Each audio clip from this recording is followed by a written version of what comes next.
ഇന്നലെ രാത്രി നമ്മള് പുതിയ രീതിയിൽ ഇഡ്ഡലി ഉണ്ടാക്കുന്ന അരച്ചു വെച്ച് കാണിച്ചില്ലേ. ഉഴുന്നരച്ച ശേഷം നമ്മൾ പുട്ടുപൊടി ചേർത്ത് മിക്സ് ചെയ്ത് വെച്ചു.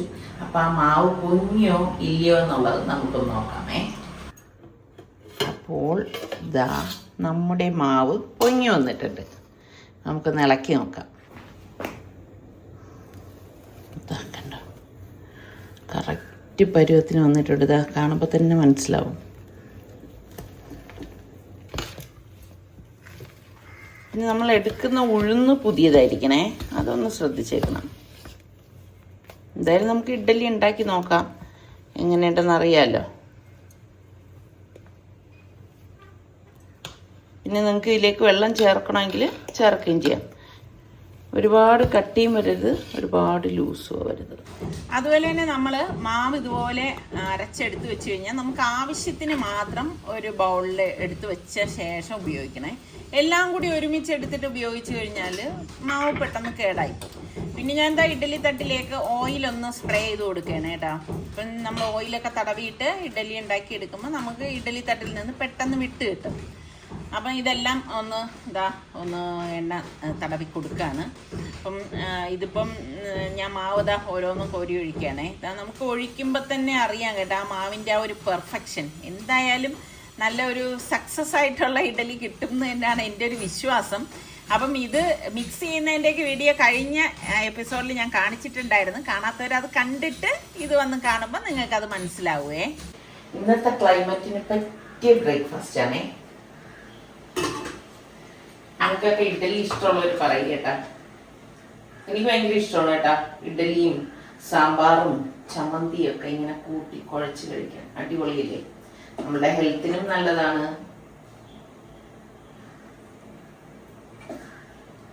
ഈ അടുത്ത കാലത്താണ് എനിക്ക് ഇഡ്ഡലിയോട് ഇത്രയേറെ ഭയങ്കര ഇഷ്ടം. അല്ലെങ്കിൽ ഇങ്ങനെ സാധാരണ പോലെയൊക്കെ ഉണ്ടായിരുന്നുള്ളൂ.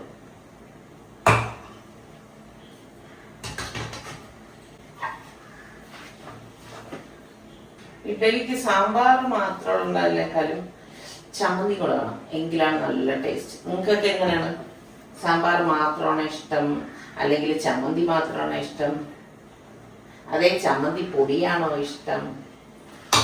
ഞാൻ രാവിലെ തന്നെ ഇഡ്ഡലി റെഡിയാക്കാൻ വേണ്ടിയിട്ട് കിച്ചണിലേക്ക് വന്നതാണ്. കാരണം എനിക്ക് ഭയങ്കര ഒരു ക്യൂരിയോസിറ്റി ഉണ്ടായിരുന്നു കേട്ടോ, ഞാനിത് മിക്സ് ചെയ്തത് എങ്ങനെ പരുവാണെന്നുള്ളത്. അപ്പം ആ ഇഡ്ഡലി തട്ടിൽ ആവിയേറ്റാൻ വെച്ച ശേഷം ഞാൻ വരാന്തയിലേക്ക് വന്നു. അപ്പം ചെറുതായിട്ട് ഇങ്ങനെ മഴയൊക്കെ പൊടിയുന്നുണ്ട്. ഇപ്പോൾ എപ്പോഴും അങ്ങനെയാണല്ലോ, ക്ലൈമറ്റ് മാറി മാറി നിൽക്കുകയാണ്. നിന്ന നിപ്പിൽ മഴ മാറുകയും ചെയ്യും, വെയിൽ വരികയും ചെയ്യും. എന്താണെന്നൊന്നും നമുക്ക് പറയാൻ പറ്റാത്തൊരിത് കേട്ടോ. അപ്പം ഇവിടെ വന്ന് ഇങ്ങനെ ഇരുന്ന് കണ്ട് ആസ്വദിച്ചുകൊണ്ടിരിക്കാൻ ഒരു സുഖം തന്നെയാണ് കേട്ടോ.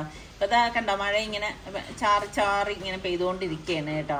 അപ്പം ഞാൻ ഇഡ്ഡലി എന്തായെന്ന് നോക്കാം. ഇതാ കണ്ടോ, നല്ല മണവും വരുന്നുണ്ട് കേട്ടോ തുറക്കുമ്പോൾ തന്നെ. ഇതാ നമ്മളുടെ ഇഡ്ഡലി ഇതിലൊന്ന് തണുത്തിട്ടുണ്ടേ, നമുക്ക് ഇളക്കി നോക്കാം. ഈസി ആയിട്ട് വിട്ട് വന്നിട്ടുണ്ട്. ശരിക്കും നല്ല സോഫ്റ്റ് ആയിട്ടുള്ള ഇഡ്ഡലി തന്നെയാണ്. ഇനി ഇത് കഴിക്കുന്ന സമയത്ത് ടേസ്റ്റ് ഉണ്ടോ ഇല്ലയോ എന്നുള്ളതൊക്കെ ഞാൻ പറയാം കേട്ടോ. കാണാനൊക്കെ നല്ല സൂപ്പർ കേട്ടോ. തന്നെ ഇഡ്ഡലി തട്ടിൽ നിന്ന് ഇളകി വന്നിട്ടുണ്ട് കണ്ടോ, നല്ല സോഫ്റ്റും ഉണ്ട് കേട്ടോ. തണുത്ത ശേഷം നമ്മൾ ഇതുപോലെ എടുക്കാം.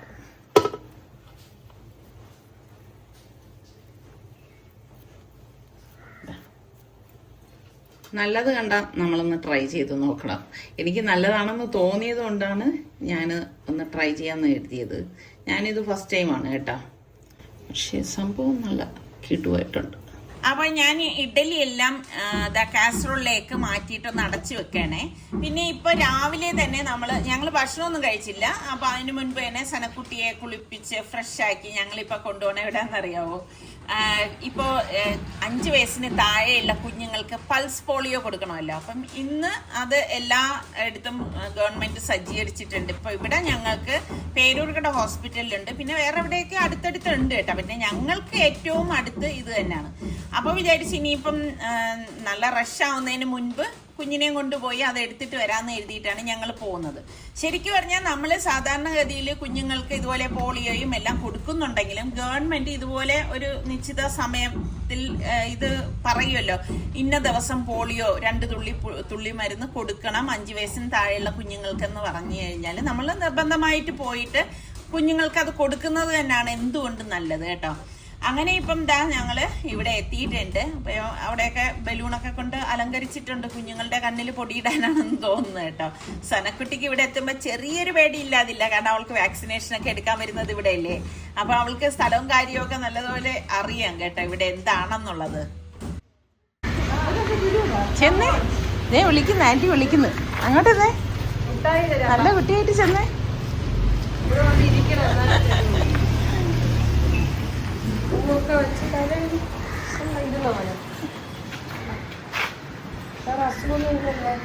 ഇല്ല ഇല്ല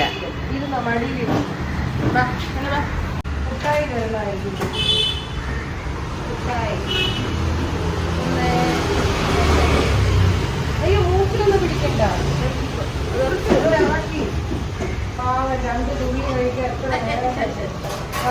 കൊള്ളാവോ മോളെ?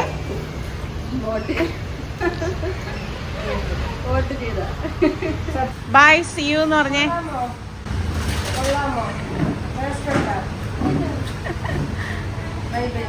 ഇത് കഴിഞ്ഞ് നമ്മൾ പുറത്തേക്ക് ഇറങ്ങുമ്പം അയ്യോ ഇത്രേ ഉള്ളൂ ആ സംഭവം എന്നുള്ള മട്ടാണ് സനക്കുട്ടിക്ക് കേട്ടാ.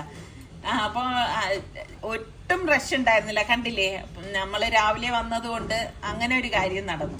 പിന്നെ ഈ പറഞ്ഞ മാതിരി സനക്കുട്ടിയുടെ മൂഡ് നന്നായിരിക്കുമ്പോ വേണ്ട ഇതിനൊക്കെ പോവാനായിട്ട്. അങ്ങനെ ഇപ്പൊ നമ്മള് തിരിച്ച് വീട്ടിലെത്തിയേ. കയ്യില് കണ്ടാ, കയ്യിൽ എന്ത് ചെയ്തെന്ന് കാണിച്ചു കൊടുത്തേ. ഓട്ട് ചെയ്തു അല്ലേ. ഇതുപോലെ കൊച്ചു കുഞ്ഞുങ്ങളൊക്കെ ഉള്ളവരെപ്പോഴും ഇതിപ്പം ഗവൺമെന്റ് ഒരു നിശ്ചിത ദിവസം നിശ്ചയിച്ചിട്ട് പോളിയോ എടുക്കുന്നതല്ലേ. അതല്ലാതെ നമ്മളിപ്പം കുഞ്ഞുങ്ങൾക്ക് വാക്സിനേഷനും കാര്യങ്ങളൊക്കെ ഉണ്ടല്ലോ. അപ്പൊ അത് ശരിക്കും പറഞ്ഞാൽ പാരന്റ്സ് ഇടയ്ക്കിടയ്ക്ക് ആ ഒരു ബുക്ക് നോക്കണം, എന്നാണ് നമ്മുടെ കുഞ്ഞിന് അടുത്ത് വാക്സിനേഷൻ കൊടുക്കേണ്ടത്. അപ്പൊ അതൊന്നും വൈകിക്കാതെ നമ്മൾ ആ ഗവൺമെന്റ് അവരൊരു ഹോസ്പിറ്റലുകാർ പറയുന്നത് അനുസരിച്ച് എപ്പോഴും ചെയ്യുന്നത് തന്നെയാണ് നല്ലത് കേട്ടോ. ചെനക്കുട്ടി നമ്മളവിടെ പോയി ആന്റി എന്ത് തന്നു വായില് ഡ്രോപ്പ് വന്ന്, എന്നിട്ട് അവൾക്ക് ഇതാണ് ഭയങ്കര സംഭവം. വോട്ട് ചെയ്തത്. എന്നിട്ട് ആന്റി പറഞ്ഞു മിഠായി തരാന്ന് പറഞ്ഞിട്ട് പറഞ്ഞു പറ്റിച്ചല്ലേ. മിഠായി ഒന്നും തന്നില്ല. ഇതുപോലെ കൊച്ചു കുഞ്ഞുങ്ങളെയൊക്കെ ഇതുപോലെ വാക്സിനൊക്കെ വരുമ്പോ ഗവൺമെന്റ് ഇച്ചിരി മിഠായിയൊക്കെ കൊടുത്ത് അവരെ സന്തോഷിപ്പിക്കേണ്ടതാണ്. അവിടെ 1-2 ബലൂൺ ഇങ്ങനെ വെച്ചിരുന്നല്ലാതെ മിഠായി ഒന്നും കൊടുത്തു ഞാൻ കൊണ്ടുകൊടുത്തേ വരുന്ന കുട്ടിയെ കൊടുക്കാനായിട്ടല്ലേ. അത് ശരി തന്നെയാണ്. അപ്പൊ ഇത് സ്പെഷ്യൽ ഇഡലിയാണ്. നിങ്ങൾ കണ്ടല്ലോ, നല്ല സോഫ്റ്റ് ആയിട്ടാണ് ഇതിനുള്ളത്. അടിപൊളി കേട്ടോ. ഇനി കഴിച്ചിട്ട് ഇവരൊക്കെ അഭിപ്രായം പറയട്ടെ. അതുപോലെ തന്നെ സ്പെഷ്യൽ സാമ്പാറാണ് ഇത്. ഞാൻ ഇൻസ്റ്റാ റീലിലാണ് പോസ്റ്റ് ചെയ്തിരിക്കുന്നത്. അപ്പം കണ്ട് ഇഷ്ടമെങ്കിൽ ലൈക്ക് ചെയ്യണം, ഷെയർ ചെയ്യണം കേട്ടോ. അപ്പൊ നമ്മൾ കഴിച്ചിട്ട് ഇവരെ അഭിപ്രായം പറയട്ടെ കേട്ടോ. ഓക്കെ, സാമ്പാർ ഇങ്ങനെ കോരി കുടിക്കാനാണ് സനക്കുട്ടിക്ക് ഇഷ്ടം അല്ലേ. ഇഡലി കഴിച്ചിട്ട് അഭിപ്രായം പറയണേ. 2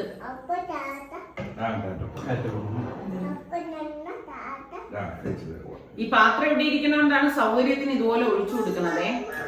അപ്പൊ ചിലര് പറയും ഒഴിച്ചു കൊടുക്കണേ.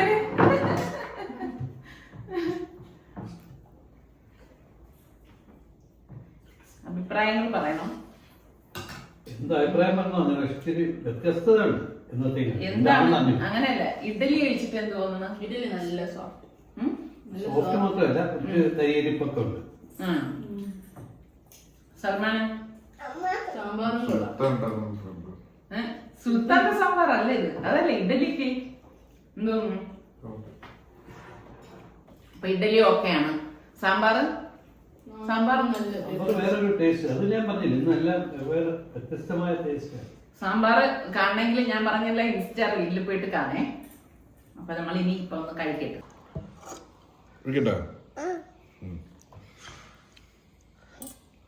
നല്ല വൃത്തിയാ മുക്കി കഴിക്കണം. അതിലോട്ട് പോയി വാപ്പ കഴിച്ചോളാം. ആ പാപ്പ കഴിക്കും, മോള് കഴിക്കും. ചൂട് ചൂട്.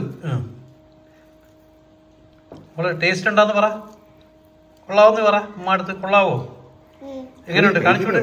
സൂപ്പറാണോ? അതായത് ഓക്കെ പറയാം. ടേസ്റ്റ് ഒക്കെ ഇട്ട് പറ. നല്ല ടേസ്റ്റിലുള്ള സാമ്പാറും നല്ല സോഫ്റ്റ് കാപ്പിയുടെയൊക്കെ കഴിഞ്ഞ് വന്നപ്പോഴേക്കും നല്ല ശക്തമായിട്ടുള്ള മഴ പെയ്യുന്നുണ്ട് കേട്ടോ. കുട്ടി എന്ത് ചെയ്യുന്നു മഴയത്ത്? മഴയെത്തി പോണാ, മഴയത്തിരിക്കണ. Hello hello. ശരിക്കും ഞാൻ മുളക് വാങ്ങിച്ച് പിറ്റേ ദിവസം മുതൽ ഇതുപോലെയാണ് മഴ. തീരെ മുളക് വെളിയിലിട്ട് ഉണക്കാൻ പറ്റാത്തൊരവസ്ഥയാണ് കേട്ടോ. അപ്പം ഇപ്പം മുളക് അവിടെ മുകളിൽ അകത്ത് തറയിൽ ഇങ്ങനെ വിരിച്ചിട്ടിരിക്കണേ. ഇനിയിപ്പം ഞാൻ ഒരു അടിപൊളി റെസിപ്പിയാണ് തയ്യാറാക്കാൻ പോകുന്നത്. അടിപൊളി എന്ന് പറഞ്ഞാൽ സൂപ്പറാണ്. അപ്പം ഞാൻ അതിന് വേണ്ടിയിട്ട് ഞാൻ വറ്റൽ മുളകുണ്ടല്ലോ, അധികം എരിവില്ലാത്ത മുളക് വേണം നമ്മൾ ഇതിനായിട്ട് എടുക്കാനുള്ളത് കേട്ടോ. അത് പ്രത്യേകം ശ്രദ്ധിച്ചേക്കണം. ഇനി എരിവൊക്കെ ഇഷ്ടമുള്ളവർക്ക് എരിവ് എടുക്കാം. അതൊരു 10-15 മുളക് ഞാനിവിടെ എടുത്തിട്ടുണ്ട്. എന്നിട്ട് ഞാൻ അതൊന്ന് കട്ട് ചെയ്തെടുക്കേനെ കേട്ടോ. പിന്നെ നിങ്ങൾക്ക് അത്ര എരിവാണെന്ന് തോന്നുകയാണെങ്കിൽ അതിൻ്റെ ആ മുളക് കട്ട് ചെയ്യുമ്പം ആ തരിയില്ലേ അകത്തുള്ളത്, അത് വേണമെങ്കിൽ മാറ്റാം. ഞാൻ മാറ്റിയിട്ടൊന്നുമില്ല. എന്നിട്ട് തിളച്ച വെള്ളം ഒഴിച്ച് കുതിരാനായിട്ട് വെച്ചിട്ടുണ്ട്. പിന്നെ നമുക്ക് ഒരു പാൻ ഞാൻ അടുപ്പത്തേക്ക് വെച്ചിട്ടുണ്ട്. ഇതിലേക്ക് നമുക്ക് മല്ലിയില്ലേ, മുഴുവനെയുള്ള മല്ലി, അതിട്ട് കൊടുക്കാം കേട്ടോ. 2 ടേബിൾ സ്പൂൺ മല്ലി ഞാൻ ഇതിലേക്ക് ചേർത്ത് കൊടുക്കുന്നുണ്ട്. അപ്പം ഇത് ഞാൻ പറഞ്ഞില്ലേ വെറൈറ്റി ആയിട്ടുള്ള ഒരു അടിപൊളി ഐറ്റമാണെന്ന്. പിന്നെ നമുക്ക് വേണ്ടത് 2 ടീസ്പൂൺ പെരിഞ്ജീരകം, അതായത് വലിയ ജീരകമാണ്. അതുപോലെ തന്നെ 1 ടീസ്പൂണോളം ഉലുവ, ഇത്രയും കൂടി നമുക്ക് ഇതിലേക്ക് ഇടാം. പിന്നെ 1 ടീസ്പൂൺ ചെറിയ ജീരകമാണ്, ക്യൂമിൻ സീഡ് കേട്ടോ. എന്നിട്ട് തീ കുറച്ച് വെച്ചിട്ട് നമുക്ക് ഇതൊന്ന് മൂപ്പിച്ചു കൊടുക്കണം. അതായത് നല്ല ഒരു ഗോൾഡൻ കളർ ആവുന്നത് വരെ നമുക്കിതൊന്ന് ഇളക്കി കൊടുക്കാം. അപ്പോൾ ഇതുപോലെ ഒന്ന് കരിഞ്ഞു പോരുതേ. കരിഞ്ഞു പോയി കഴിഞ്ഞാൽ പിന്നെ ആകെ കുളമായി പോവേ. പിന്നെ ലാസ്റ്റ് നമ്മളിതിലേക്ക് ഒരു ടേബിൾ സ്പൂണോളം കസൂരി മേത്തി ഇട്ട് കൊടുക്കുന്നുണ്ട് കേട്ടോ. അതും കൂടി ചേർത്ത് ഒന്ന് നല്ലതുപോലെ ഒന്ന് ഇളക്കി കൊടുക്കണം. ഇളക്കിയ ശേഷം ഇതിനിപ്പം നന്നായിട്ട് നമ്മൾ തണുക്കാനായിട്ട് ഒരു പ്ലേറ്റിലേക്ക് മാറ്റി വെക്കാം. ഈ പാനിൽ തന്നെ വെച്ചിരുന്നുള്ള കുഴപ്പം എന്ന് പറഞ്ഞാൽ ആ പാൻ ചൂടായിരിക്കില്ലേ, അപ്പം ഇത് പിന്നെ കളറ് ചേഞ്ചായി കരിഞ്ഞു പോകാൻ സാധ്യതയുണ്ട്. അതുകൊണ്ട് ഞാനൊരു പ്ലേറ്റിലേക്ക് മാറ്റിയിട്ട് ഇതുപോലെ ഒന്ന് പരത്തി കൊടുക്കും. ഇപ്പം തന്നെ നല്ല മണം വരുന്നുണ്ട് കേട്ടോ. നന്നായിട്ടൊന്ന് തണുത്ത ശേഷം ഞാൻ മിക്സിയുടെ ജാറിലേക്ക് ഇട്ട് കൊടുക്കുകയാണ് കേട്ടോ. പൊടിക്കുന്ന ജാർ എടുക്കണേ. അതിലേക്ക് നമുക്ക് ഇത് ഇത്രയും ഇട്ട് കൊടുക്കാം. ഇട്ട് കൊടുത്ത ശേഷം പാകത്തിനുള്ള ഉപ്പ് അതും കൂടി ഇതിലേക്ക് ചേർത്തിട്ട് നമുക്ക് ഇതൊന്ന് പൊടിച്ചെടുക്കണം. അപ്പം ആദ്യം ഇതുപോലെ പൊടിച്ചെടുക്കണം, എങ്കിലേ ഫൈനായിട്ട് ഇത് നമുക്ക് പൊടി വരത്തുള്ളൂ.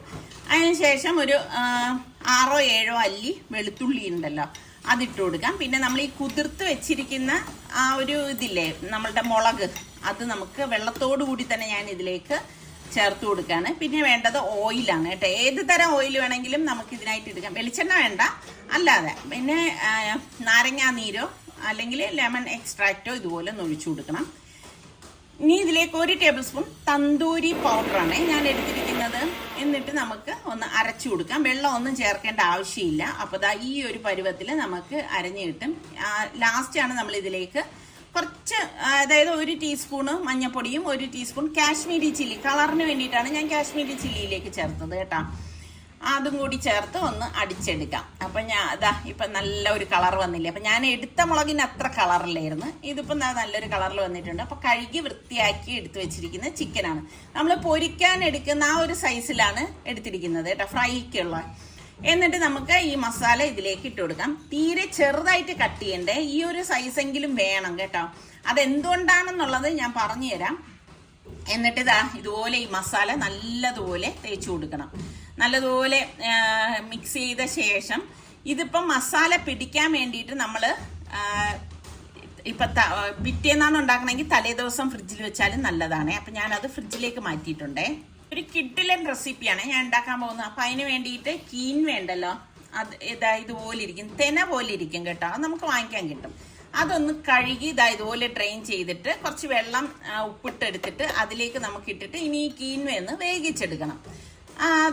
ഇത് നമ്മൾ പെട്ടെന്ന് തന്നെ വെന്ത് കിട്ടും കേട്ടോ, ഒരുപാട് ടൈമൊന്നും വേണ്ട. അപ്പം ഞാൻ അത് വേകുന്ന ടൈം കൊണ്ട് ഇതാ വെളിയിൽ നോക്കുമ്പോൾ മഴ ഇങ്ങനെ പോയിട്ട് ഇപ്പം അടുത്ത് വെയിലായിണ്ട. ഇതാണ് ഇപ്പോഴത്തെ ഒരു ക്ലൈമറ്റ് എന്ന് പറയുന്നത്. അപ്പോൾ ഞാനിവിടെ ഉപയോഗിച്ച കുറച്ച് ക്യാപ്സിക്കത്തിൻ്റെ പകുതിയൊക്കെ ഉണ്ടായിരുന്നു. അപ്പം പിന്നെ അത് എടുത്തു. പിന്നെ കുറച്ച് വെജിറ്റബിൾസ് ഒക്കെ ഞാനിവിടെ എടുത്തിട്ടുണ്ട് കേട്ടോ. എന്നിട്ട് നമുക്ക് എത്രയാണോ വേണ്ടത് നമ്മളുടെ വീട്ടിലെ അംഗങ്ങൾക്കനുസരിച്ചുള്ള വെജിറ്റബിൾസ് നമുക്ക് ഇതിലേക്ക് വേണം കേട്ടോ. അപ്പം ഞാൻ പിന്നീട് ഇതിൽ മുഴുവനെയുള്ള ക്യാപ്സിക്കം തന്നെ ഉണ്ടായിരുന്നു, അതും എടുത്തു. ഗ്രീൻ എടുത്തു, അതുപോലെ തന്നെ റെഡ് എടുത്തു, യെല്ലോ എടുത്തു. ഇതൊക്കെ നിങ്ങളുടെ കയ്യിലുണ്ടെങ്കിൽ എടുത്താൽ മതി. അല്ലെങ്കിൽ ഇതുപോലെ നമ്മൾ ഉണ്ടാക്കിയൊക്കെ പിള്ളേർക്കൊക്കെ കൊടുത്താൽ അവർക്ക് ഭയങ്കര ഇഷ്ടപ്പെടും കേട്ടോ. പിന്നെ വേണ്ടത് നമുക്ക് കുക്കുംബറാണ് കേട്ടോ. പല രീതിയിൽ ഞാൻ സാലഡുകൾ ഉണ്ടാക്കാറുണ്ട്. ഇതൊരു കിടുക്കാച്ചി സാലഡ് എന്ന് തന്നെ പറയാം കേട്ടോ. അപ്പോൾ അതും കട്ട് ചെയ്ത് കുക്കുംബറും ഞാൻ 2 എടുത്തിട്ടുണ്ട്. പിന്നെ നമ്മളുടെ ക്യാബേജ്, പർപ്പിൾ ക്യാബേജ് ഉണ്ടല്ലോ, ഇത് ഭയങ്കര ഹെൽത്ത് ബെനിഫിറ്റ് ഒക്കെ ഉള്ള ഒരു ക്യാബേജാണ് ഈ പർപ്പിൾ ക്യാബേജ് എന്ന് പറയുന്നത്. അത് വളരെ കനം കുറച്ച് നീളത്തിലരിയാം, കാരണം നമുക്ക് കട്ടിക്കായി കഴിഞ്ഞാൽ കഴിക്കുന്നവർക്ക് അതൊരു ബുദ്ധിമുട്ട് വരരുത്. പിന്നെ ക്യാരറ്റ് ഞാൻ ഈ ക്യാബേജ് പോലെ തന്നെ സ്ലൈസ് ചെയ്തത് ഇതുപോലെ അങ്ങ് വളരെ തിന്നായിട്ട് എടുക്കുകയാണ് കേട്ടോ. അപ്പം നല്ല രസമായിരിക്കും കഴിക്കുമ്പോഴേക്ക്. അപ്പം കട്ടിക്കൊക്കെ ആകുമ്പോഴല്ലേ എല്ലാവരുടെയും പല്ലും ഒക്കെ പ്രശ്നമാവണത്. അപ്പം അതും നമുക്ക് ഒരു ബൗളിലേക്ക് ഇട്ട് കൊടുക്കാം. ഈ കാണിക്കുന്ന ഈ വെജിറ്റബിൾസ് ഒക്കെ ഉണ്ടെങ്കിൽ വളരെ നല്ലതാണ്. പിന്നെ ആവക്കാഡോ, അതും ഞാൻ അത്യാവശ്യം നല്ല പഴുത്ത ആവക്കാഡോ തന്നെ എനിക്ക് ഇപ്രാവശ്യം കിട്ടിയിട്ടുണ്ട്. ആവക്കാഡോയുടെ ആ കുരുവൊക്കെ മാറ്റിയ ശേഷം നമുക്ക് ഇതൊന്ന് കട്ട് ചെയ്ത് ഇതിലേക്ക് ഇട്ട് കൊടുക്കാം. വളരെ സോഫ്റ്റ് ആയിട്ടുള്ള ഒന്നല്ലേ, ബട്ടർ ഫ്രൂട്ട് എന്നല്ലേ അവക്കാഡോയ്ക്ക് പറയുന്നൊരു പേര്. അപ്പം ശരിക്കും പറഞ്ഞാൽ ഇതിൻ്റെ കൂടെയൊക്കെ കഴിക്കാൻ ഭയങ്കര ടേസ്റ്റാണ് കേട്ടോ. അപ്പം ഞാൻ അവക്കാഡോയും ഇതുപോലെ ഒന്ന് കട്ട് ചെയ്ത ശേഷം നമുക്ക് ഇനിയിപ്പോൾ ഒരു സ്പൂൺ കൊണ്ട് ഒന്ന് സ്കൂപ്പ് ചെയ്ത് ഇതിലേക്ക് അങ്ങ് ഇട്ട് കൊടുക്കാമേ. ശരിക്കും മക്കൾക്കൊക്കെ ഇടയ്ക്ക് ഇതുപോലെ സാലഡൊക്കെ കൊടുക്കുന്നത് എന്തുകൊണ്ടും നല്ലത് തന്നെയാണ് കേട്ടോ. പിള്ളേരൊക്കെ ഈ പറഞ്ഞ മാതിരി നമ്മളിപ്പം വെജിറ്റബിൾ സാമ്പാർ, അവിയൽ അങ്ങനെയൊക്കെ കഴിക്കുന്നതിനേക്കാളും ഒരുപാട് ഹെൽത്തി ആയിട്ട് നമുക്ക് പിള്ളേർക്ക് കൊടുക്കാൻ പറ്റുന്നത് ഇതുപോലെയുള്ള സാലഡുകളാണ് കേട്ടോ. അപ്പം കുറച്ചുകൂടി ഇതിനെ ഒന്ന് രുചികരമാക്കാൻ വേണ്ടിയിട്ട് ഞാനിവിടെ ഇപ്പം മാങ്ങ സീസൺ അല്ലേ, അപ്പോൾ സീസണൽ ഫ്രൂട്ടും നമുക്ക് ഇതിലേക്ക് ആഡ് ചെയ്യാൻ പറ്റും. അപ്പം ഞാൻ മാങ്ങയും കട്ട് ചെയ്തെടുത്തിട്ടുണ്ട്. അപ്പം മാങ്ങയൊക്കെ നമ്മൾ ഇതിലേക്ക് ചേർക്കുമ്പം നാരുകളില്ലാത്ത നല്ല മധുരമുള്ള മാങ്ങ തന്നെ ചേർക്കണം. അപ്പോൾ എനിക്ക് ആ ബൗൾ പോരാൻ തോന്നിയോണ്ട് ഇവിടെ സാലഡ് ബൗൾ എടുത്തു കേട്ടോ. എന്നിട്ട് അതിലേക്ക് നമുക്കിതെല്ലാം ഇട്ട് കൊടുക്കാം. അതായത് എടുത്ത വെജിറ്റബിൾസ് എല്ലാം ഞാൻ ഇതിലേക്ക് ഇട്ട് കൊടുത്തിട്ടുണ്ട്. ഇനി നമുക്ക് ഈ കട്ട് ചെയ്ത് വെച്ചിരിക്കുന്ന മാങ്ങയും കൂടി ഇട്ട് കൊടുക്കാം കേട്ടോ. ശരിക്കും പറഞ്ഞാൽ അടിപൊളി ടേസ്റ്റി സാലഡാണ് ഇത്. പിന്നെ നമുക്കൊരു 1/4 കപ്പോളം കപ്പലണ്ടിയും അതുപോലെ തന്നെ കടല വേവിച്ചതുണ്ടല്ലോ, ഞാൻ ഈ കടല വേവിച്ച് ഫ്രീസറിൽ വെക്കാണ് ചെയ്യണത്. ആവശ്യത്തിന് ഇതുപോലെ എടുക്കുകയും അതും ഇട്ട് കൊടുക്കാം. പിന്നെ നമ്മുടെ കീൻവ വെന്ത ശേഷം ഡ്രെയിൻ ചെയ്തിട്ട് ഇതിലേക്ക് ചേർത്ത് കൊടുക്കുകയാണ്. എന്നിട്ട് എല്ലാം ചേർത്ത് നന്നായിട്ടൊന്ന് മിക്സ് ചെയ്ത് കൊടുക്കാം. ഇപ്പൊ ഇതിൽ പ്രോട്ടീൻ ആയിട്ടുള്ള ഒരുപാട് കാര്യങ്ങൾ ചേർന്നിട്ടുണ്ട്. അതുകൊണ്ട് തന്നെ നമുക്ക് വളരെ ഹെൽത്തിയാണ് ഈ ഒരു സാലഡ് എന്ന് പറയുന്നത് കേട്ടോ. ഇനി നമുക്ക് ഒരു ബോട്ടിലേക്ക് ഞാനിവിടെ ചില്ലി ഫ്ലേക്സ് 1 ടീസ്പൂൺ ഇട്ട് കൊടുക്കുകയാണ്. അതുപോലെ തന്നെ പഞ്ചസാരയ്ക്ക് പകരം നിങ്ങൾക്ക് തേൻ വേണമെങ്കിൽ ചേർത്ത് കൊടുക്കാം. പിന്നെ 2 ടീസ്പൂൺ ടേബിൾ സ്പൂൺ പഞ്ചസാരയും 1 ടീസ്പൂൺ ഉപ്പും പിന്നെ ഒലിവ് ഓയിലും ഇതുപോലെ ഒഴിച്ചു കൊടുക്കുകയാണ്. പിന്നെ വേണ്ടത് നാരങ്ങ നീരാണ് കേട്ടോ. അതും കൂടി ചേർത്തിട്ട് ഇതിനും അങ്ങനെ ഒരു പ്രത്യേകിച്ച് അളവും കണക്കും ഒന്നും ഇല്ല കേട്ടോ. എന്നിട്ട് നന്നായിട്ട് ബോട്ടിലാവുമ്പോൾ നമുക്ക് ഷേക്ക് ചെയ്യാൻ എളുപ്പമാണ് കേട്ടോ. നന്നായിട്ട് ഇതുപോലെ ഒന്ന് ഷേക്ക് ആക്കി എടുക്കുക. ഇതാണ് ഇതിന്റെ ഡ്രസ്സിങ് എന്ന് പറയുന്നത് കേട്ടോ. അപ്പോൾ നമുക്ക് ഇനിയിപ്പം ഈ ഡ്രസ്സിങ് നമുക്ക് ഈ സാലഡിലേക്ക് ഒഴിച്ചിട്ട് എല്ലാം ചേർത്തിട്ട് നന്നായിട്ടൊന്ന് മിക്സ് ചെയ്തെടുക്കണം കേട്ടോ. ശരിക്കും ഇത് നമ്മൾ ഇതുപോലെ ചെയ്തിട്ട് ഫ്രിഡ്ജിൽ വെച്ച് നന്നായിട്ട് തണുപ്പിച്ചിട്ട് കഴിക്കണം കേട്ടോ. അടിപൊളി ടേസ്റ്റ് ആയിരിക്കുവേ. പിന്നെ നിങ്ങൾ ഈ വെജിറ്റബിൾ നമ്മൾ കട്ട് ചെയ്തൊക്കെ വെച്ചില്ലേ, ഇതുപോലെ ഫ്രിഡ്ജിൽ വെച്ചിട്ട് സെർവ് ചെയ്യുന്ന സമയത്ത് ഈ ഡ്രസ്സിങ് ചേർത്താലും മതി. ഇതിനി നമുക്ക് അടച്ച് ഫ്രിഡ്ജിൽ വെച്ച് നല്ലതുപോലെ തണുപ്പിച്ച ശേഷം കഴിക്കണം. അപ്പോഴാണ് ശരിക്കും ഭയങ്കര ടേസ്റ്റ്. നല്ല പ്രോട്ടീനൊക്കെ ഉള്ള നല്ല ഒരു സാലഡാണേ. എന്തായാലും തണുക്കുന്നതിന് മുൻപ് ഞങ്ങൾ കുറച്ച് ബൗളിലേക്ക് എടുത്തിട്ടുണ്ട്. ടേസ്റ്റ് നോക്കട്ടെ.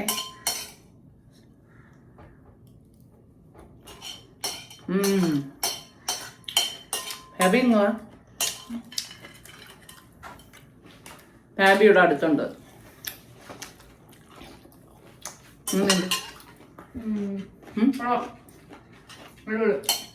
നല്ല തണുപ്പിച്ച് കഴിക്കുമ്പോഴാണ് നല്ല കിഡിലും ടേസ്റ്റ് ഉള്ളത്. അപ്പോൾ നിങ്ങൾ ട്രൈ ചെയ്ത് നോക്കണം കേട്ടോ.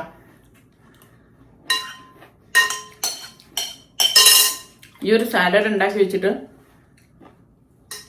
ശരിക്കും ഇത് മാത്രം കഴിച്ചാൽ മതി അല്ലേ? അപ്പൊ അടുത്ത എപ്പിസോഡ് നിങ്ങൾ മുടങ്ങാതെ കാണാൻ ഞാൻ ആ ചിക്കൻ്റെ റെസിപ്പി കംപ്ലീറ്റ് ചെയ്യുന്നതാണ്. ഇനി നമുക്ക് നല്ല റെസിപ്പിയോ വ്ളോഗായിട്ടൊക്കെ കാണുന്നത് വരെ എല്ലാവർക്കും ബൈ.